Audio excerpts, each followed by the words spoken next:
মত বিনিময় সভার জনাব সভাপতি, সম্মানিত নেতৃবৃন্দ, সম্মানিত সাংবাদিক বন্ধুগণ, আমরা আপনাদেরকে পেয়ে খুবই আনন্দিত। আমি অন্তরস্থল থেকে, গভীর থেকে আপনাদেরকে সালাম জানাই, শ্রদ্ধা জানাই, শুভেচ্ছা জানাই, মোবারকবাদ জানাই। আপনাদের মূল্যবান সময়ের বেশ কিছু অংশ আমাদের জন্য দিয়েছেন। আমাদের আসার আগেই আপনারা এখানে হাজির হয়েছেন, এই জন্য আপনাদেরকে আবারও ধন্যবাদ জানিয়ে কিছু কথা বলতে চাই। আমাদের সময় আগত বাংলাদেশ জামাত ইসলামীকে আপনারা কাছ থেকেই দেখছেন, খুব পাশে থেকে আপনারা আমাদের পাশেই থাকেন, নেতৃবৃন্দের পাশে থাকেন, আমাদের কাজের সাক্ষী আপনারা। এ পর্যন্ত বাংলাদেশ জামাত ইসলামী তার জন্মলগ্ন থেকে, বিশেষ করে এবার জুলাই বিপ্লবে যে অবদান রেখেছে, এটা গঠনমূলক, সুচিন্তিত, ইনসাফপূর্ণ এবং ন্যায়ভিত্তিক। আপনারা জানেন আমাদের কত খেসারত, কত ত্যাগ এবং কোরবানি আমাদেরকে দিতে হয়েছে।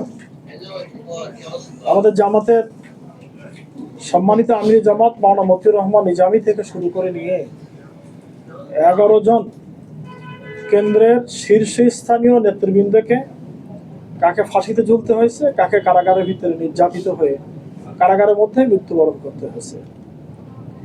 মামলা এবং হামলা, গুম, আয়নাঘর, প্রতিটি জায়গার সাথে আমাদের জড়িত ছিল, সম্পর্ক ছিল। তারা আমাদেরকে এখানে গ্রেফতার করে সেখানে আমাদেরকে নির্যাতন চালাচ্ছে। আমার নামেও শুরু থেকে নিয়ে মূল মামলার সাথে আরো এসটিসি মামলা যোগ করে প্রায় 82টি মামলা আমার নামে হয়েছিল। অথচ আমি একটি মামলার কোনো ঘটনার সাথে আমার কোনো সম্পর্ক ছিল না, দূরতম কোনো সম্পর্ক ছিল না। শুধু আমি একা নই, সাতক্ষীরা জেলার প্রত্যন্ত এলাকা থেকে শুরু করে নেতৃবৃন্দ তারা এই ধরনের জুলুমের শিকার ছিল। আমরা এটাকে ধৈর্যের সাথে গ্রহণ করেছি। আমরা কোনো উশৃঙ্খলার পথ গ্রহণ করি নাই, সীমালঙ্ঘন করি নাই। জুলাই বিপ্লবের যে চেতনা, সেই চেতনাকে সামনে রেখেই আমরা সামনে এগিয়ে যাচ্ছি। 71-এর চেতনা, জুলাইয়ের চেতনা, উভয় চেতনাকে সামনে রেখে আমরা সামনে এগিয়ে যাচ্ছি। আমাদের সম্মানিত আমির জামাত কয়েকদিন আগে সাতক্ষীরা সফর করলেন। গতকালকেও তিনি বাংলাদেশের ভিআইপি, সিআইপি ব্যবসায়ীদেরকে নিয়ে মত বিনিময় করেছেন। সেখানে জাতির উদ্দেশ্যে আমাদের মেসেজ তিনি তুলে ধরেছেন। আমি অল্প সময়ের মধ্যে জাতীয় পর্যায়ের কথা আপনারা জানতে পাচ্ছেন সংবাদপত্রের মাধ্যমে। আমি দেভাটা এবং সাতক্ষীরা নিয়ে কিছু কথা বলতে চাই। বিশেষ করে দেভাটা সম্পর্কে আপনারা আমার কাছে দাবি করেছেন। দেভাটা এক সময় ছিল কালীগঞ্জের সাথে সংযুক্ত, পরবর্তীতে আশাশুনির সাথে সংযুক্ত হলো।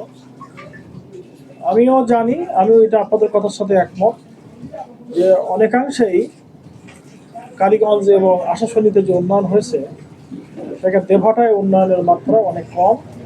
বিশেষ করে আমি নদীর ভাঙনের জন্য আমি কয়েকদিন সফর করে দেখলাম যে অত্যন্ত ভয়াবহ একটা অবস্থা। ইসামতি নদীর অনেক জায়গায় ভাঙনের যে খুব ভয়াবহ চিত্র।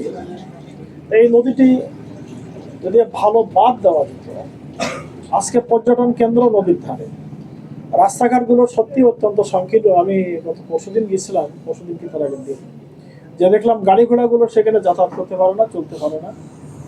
আমাদের মেন সড়কের কাজ শুরু হয়েছে বটে, কিন্তু পার্শ্ব রাস্তা যেগুলি, সেগুলি অনেক অবহেলিত এবং অত্যন্ত ক্ষতিগ্রস্ত। চলাফেরা করা খুবই কঠিন। আপনাদের জলবদ্ধতা আছে, পারুলিয়াতে জলবদ্ধতা, আপনাদের নদী ভাঙন একটা বড় সমস্যা। নদী ভাঙন বিষয়টি আমাদের নেতৃবৃন্দ, আমরাও এটা মাথায় নিয়েছি। আমরাও আমাদের আমির জামাতকে দাবি করেছি যে দেভাটার এই সমস্যাগুলো জাতীয়ভাবে দেখার জন্য এবং জাতীয়ভাবে এটাকে সামনে উপস্থাপন করার জন্য আমরা এই ব্যাপারে সচেতন। সাতক্ষীরায় আমরা পর্যটন কেন্দ্র, সুন্দরবন একটা উত্তম জায়গা। আমি দেভাটার এত সুন্দর একটা জায়গা গড়ে উঠেছে, এটা আমি আগে দেখি নাই। সে দেখলাম যে এখানে শত শত মানুষের ভিড়। এটাকে যদি আমরা আরো শ্রীবৃদ্ধি করতে পারি, আরো সুন্দর করতে পারি, তাহলে আমাদের এই স্পটটাও একটা সুন্দর একটা স্পটে পরিণত হবে। এখানে আমাদের বৈদেশিক মুদ্রা আনয়নের জন্য বিদেশি পর্যটকদেরকেও এখানে আনা সম্ভব যদি এটাকে আরো রাস্তাঘাট সুন্দর করে করা হয়। আমাদের শিক্ষা প্রতিষ্ঠান এখানে আপনাদের মানে দেভাটার শিক্ষা প্রতিষ্ঠানগুলি অনেক জায়গায় আমি যে দেখলাম কলেজে অনেক হাই স্কুলে মাদ্রাসায় বিল্ডিংগুলো অনেক দুর্দশাগ্রস্ত, সেখানে ভালো বিল্ডিং নাই, ছাত্রদের ভালো ক্যাম্পাস নাই, খেলার মাঠেরও অনেক সংকট এবং সমস্যা আছে।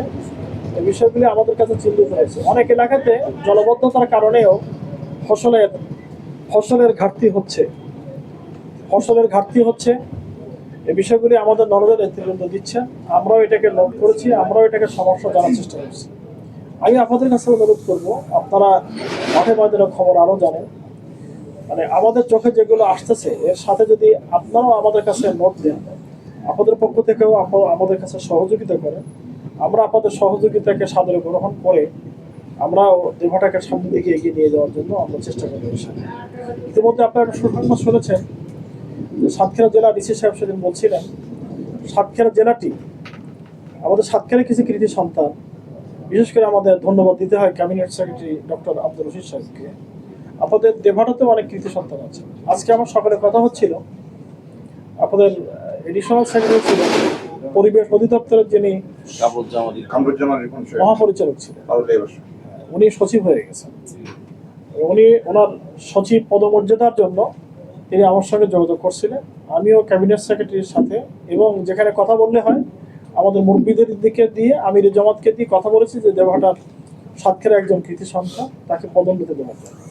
তো তাকে দাবি করেছি যে আপনার যে পদোন্নতিটা হলো এর জন্য যারা 1 নম্বর উপকৃত হয় দেভাটা। এখন দেভাটা আরও কিছু কৃতি সন্তানরা আছেন, আপনাদের নাম জানেন, তারাও অনেক অবদান রেখেছেন, তারা আমাদের সাথে যোগাযোগ রাখেন। আমরা মিনিস্ট্রিতে তাদের কাছেও গিয়েছি দেভাটা রাস্তাঘাটের জন্য, আপনাদের স্থায়ী বাঁধ নির্মাণের জন্য, জলবদ্ধতা দূর করার জন্য, শিক্ষা প্রতিষ্ঠানের উন্নয়নের জন্য। আমরা ক্যাবিনেটে যে ইতিমধ্যে আমরা ফাইল দিয়ে এসেছি, রাস্তাঘাট দিয়ে এসেছি, বেশ কিছু রাস্তাঘাটের কাজ ইতিমধ্যে আপনারা দেখছেন যে শুরু হয়েছে। আমরা আশাবাদী ইনশাল্লাহ। আমি একটা কথা বলছিলাম প্রথমে একটু জনসভায় এসে, সাতক্ষীরা সদরের সাথে যুক্ত হয়েছেন। আপনারা এতদিন ছিলেন আশাশুনির সাথে, কালীগঞ্জের সাথে। আর সদর শব্দটার আরবি শব্দ হলো সদর, সদর মানে হলো হাট, কলিজা। তো আপনারা এখন কলিজার সাথেই সম্পর্ক, একই কলিজার অংশ। আমাদের কাছ থেকে এ ধরনের কোনো আপনারা কি বলেন আশা করবেন না। আমরা ইনসাফের সাথে, ন্যায়ের সাথে, আমরা আপনাদের যে হক সে অধিকার, আল্লাহ যদি আমাদেরকে নির্বাচিত করেন, আমরা এই ব্যাপারে খুবই সচেতন। যেটা বলছিলাম, সাতক্ষীরা জেলা এতদিন ছিল বি ক্যাটাগরির জেলা। আমরা এখান থেকে 7-8 দিন আগেই আমরা চিঠি পেয়েছি, আমরা খবর জেনেছি, ডিসি সাহেবও বললেন সাতক্ষীরা এখন এ ক্যাটাগরির জেলাতে পরিণত হয়েছে। আমরা আগে যে বাজেট পেতাম, উন্নয়নের জন্য যে টাকা পয়সা পেতাম, এখন থেকে আমরা এর দ্বিগুণ পাবো, কমপক্ষে ডবল পাবো। না চাইলে এটা স্বাভাবিকভাবে আমাদের এটা বরাদ্দ হবে। আর আমাদের এমপিগণ আপনারা জানেন, কোনো পার্সেন্টেজ, এখান থেকে কোনো টাকা পয়সা, এর কোনো আংশিক নজরানা, ভ্যাট, এগুলো আমাদের এমপিদের জীবনের সাথে কোনো জড়িত নাই। আমাকেও আপনারা পবিত্র পাবেন, পরিচ্ছন্ন পাবেন, আমাকে আপনারা কর্মমুখর পাবেন। আমি আমার জীবনের কোনো চাওয়া পাওয়া আমার ব্যক্তিগতভাবে নাই। আমি কোনো যশ এবং খ্যাতির জন্য এখানে আসি নাই। আমি সারা জীবন শিক্ষকতা করেছি এবং সামাজিক কাজের ভিতর দিয়ে আমি আমার জীবনকে গড়ে তুলেছি। ফলে বহু শিক্ষা প্রতিষ্ঠান, ছাত্রদের, গরিব মেধাবী ছাত্রদেরকে বৃত্তি প্রদান, বিভিন্ন রাস্তাঘাট, কালভার্ট, ব্রিজ, মন্দির, শ্মশান, আমি এবারও প্রায় 60টা মন্দিরে এবং শ্মশানে আমি ডিসি সাহেবকে বলে মিনিস্ট্রিতে যোগাযোগ করে 60টা মন্দিরে আমি এবং শ্মশানে 1 লাখ, 2 লাখ, 3 লাখ টাকা পর্যন্ত সহযোগিতা করেছি। বহু মসজিদে, এতিমখানায়, মাদ্রাসায় সহযোগিতা করেছি। রাস্তাঘাটের জন্য আমরা নিজেও গিয়েছি, আমি নিজেও গিয়েছি, ক্যাবিনেট সেক্রেটারির সাথে যোগাযোগ করেছি, দাবি করেছি, আমরা প্রশাসনের সাথে যোগাযোগ করেছি, করে আমাদের সার্বিকভাবে সাতক্ষীরার পুরো জেলার জন্য আমরা চেষ্টা করে যাচ্ছি। আপনারা আমার জন্য দোয়া করবেন, আমাকে নিয়ে আপনারা সহযোগিতা দেবেন, আমার জন্য পরামর্শ দিবেন। যে কোনো পরামর্শ আপনাদের কাছ থেকে আমরা গ্রহণ করতে চাই। আমার বাসা, আমার অফিস, আমার সব কিছু আপনাদের জন্য দরজা খোলা। আপনারা আমি খোলামেলা মানুষ, একদম সাদা মানুষ। রাজনীতির জটিল কুটিল এই সমস্ত দিক আমাদের ভিতরে এটা নাই, আমার ভিতরে এটা নাই। আমি স্বচ্ছতার সাথে চলার চেষ্টা করি, আপনাদেরকে আমি প্রাণ দিয়ে ভালোবাসি, সাতক্ষীরা আপামর জনগণকে, গরিব দুঃখী মানুষকে আমি প্রাণ দিয়ে ভালোবাসি, সেবা করে যাব, সাতক্ষীরা উন্নয়নের জন্য আমার জীবন দিয়ে আমি চেষ্টা করে যাব, এই আমার ব্রত। আপনারা আমার জন্য দোয়া করবেন। মাঝে মাঝে